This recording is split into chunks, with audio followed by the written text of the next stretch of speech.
Okay, so I had a request.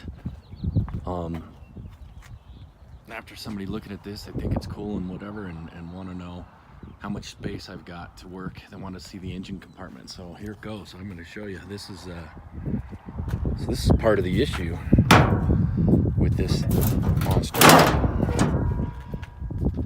Hard to do with one hand for sure, but.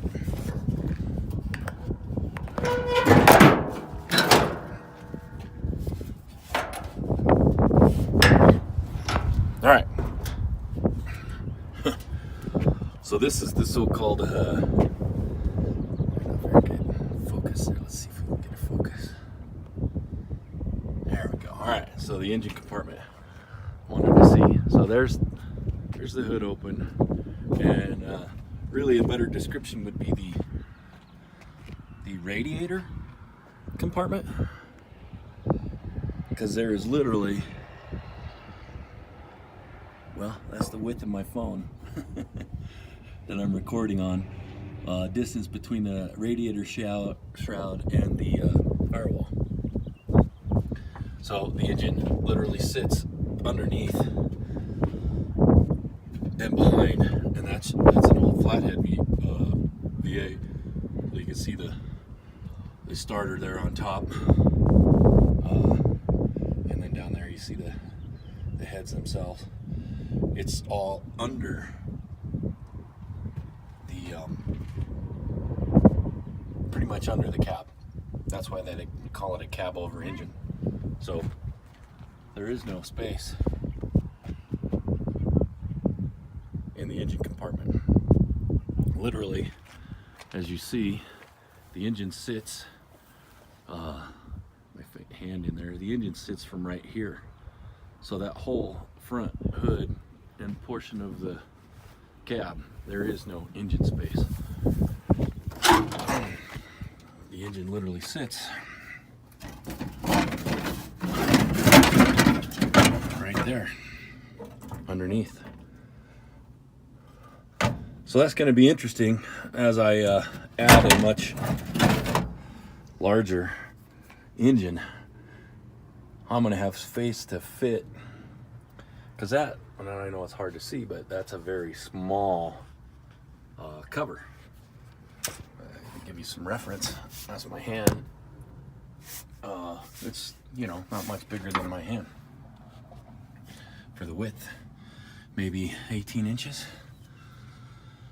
And same goes for the pedals and the width in there. You don't have a whole lot of width, so it's pretty small. And the way this is set up, the back half of the cab is actually wider than the front half. So as you look down here, you can see how it curves from here out that way. If I show you the straight line of the bed, and then you see the curve here, this would be straight.